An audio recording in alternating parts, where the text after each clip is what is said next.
یہ سب مل کر دنیا میں ایک ہی چیز پیدا کرتے ہیں: خوف۔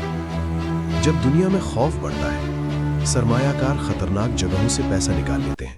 جب دنیا جنگ کی طرف جاتی ہے تو پیسہ سونے کی طرف بھاگتا ہے۔ آج دنیا کے کئی حصوں میں جنگ کی آگ جل رہی ہے: یوکرین، مڈل ایسٹ، ایشیا اور یورپ میں بڑھتا ہوا تناؤ۔ لیکن ایک چیز ہے جو ہر بحران میں چمکنے لگتی ہے: سونا۔ سوال یہ ہے، جنگوں سے سونے کی قیمت کیوں بڑھتی ہے؟ اور کیا سونا واقعی $5000 تک جا سکتا ہے؟ اس وقت دنیا ایک غیر یقینی دور سے گزر رہی ہے۔ یوکرین اور روس کی جنگ نے یورپ کی معیشت کو ہلا کر رکھ دیا ہے۔ مڈل ایسٹ میں اسرائیل اور فلسطین کے درمیان کشیدگی عالمی طاقتوں کو اپنی طرف کھینچ رہی ہے۔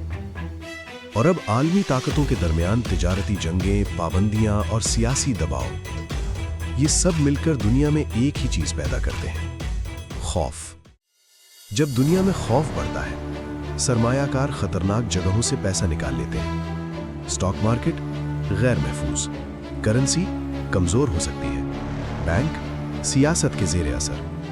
تو پھر پیسہ کہاں جاتا ہے؟ سونے کی طرف۔ سونا ہزاروں سال سے دولت کی علامت رہا ہے۔ نہ کسی ملک کی کرنسی، نہ کسی حکومت کا وعدہ، نہ کسی بینک کا کنٹرول۔ جنگ ہو یا امن، سونے کی اصل قدر قائم رہتی ہے۔ اسی لیے جب بم گرتے ہیں، سونے کی قیمت اوپر جاتی ہے۔ صرف عام سرمایہ کار ہی نہیں، دنیا کے بڑے سینٹرل بینکس بھی سونا خرید رہے ہیں۔ چین، روس، بھارت، مڈل ایسٹ کے ممالک سب اپنی کرنسی کو محفوظ بنانے کے لیے سونے کے ذخائر بڑھا رہے ہیں۔ جب اتنے بڑے ادارے خریداری کریں تو قیمت بڑھنا لازمی ہے۔ جنگ کے دوران معیشت سست ہو جاتی ہے۔ حکومتیں شرح سود کم کرتی ہیں تاکہ معیشت کو سہارا ملے۔ لیکن کم شرح سود کا مطلب ہے بینکوں میں پیسہ کم فائدہ دے گا، اور جب بینک کم فائدہ دیں تو سونا زیادہ پرکشش ہو جاتا ہے۔ حالیہ مہینوں میں سونے کی قیمت نے ریکارڈ توڑ دیے ہیں۔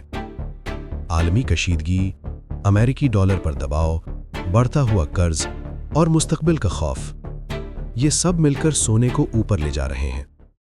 اب سب سے اہم سوال، سونا کہاں تک جا سکتا ہے؟ بڑے عالمی بینک اور تجزیہ کار کیا کہتے ہیں؟ کئی ادارے مانتے ہیں کہ اگر یہی حالات رہے تو سونا $4500 سے $5000 فی اونس تک جا سکتا ہے۔ کچھ تجزیہ کار تو یہ بھی کہتے ہیں کہ اگلے چند سالوں میں $6000 بھی ناممکن نہیں۔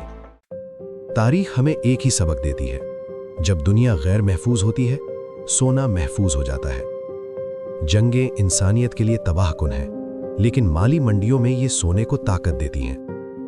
اصل سوال یہ نہیں کہ سونا بڑھے گا یا نہیں، اصل سوال یہ ہے: کیا دنیا کو جلد امن ملے گا؟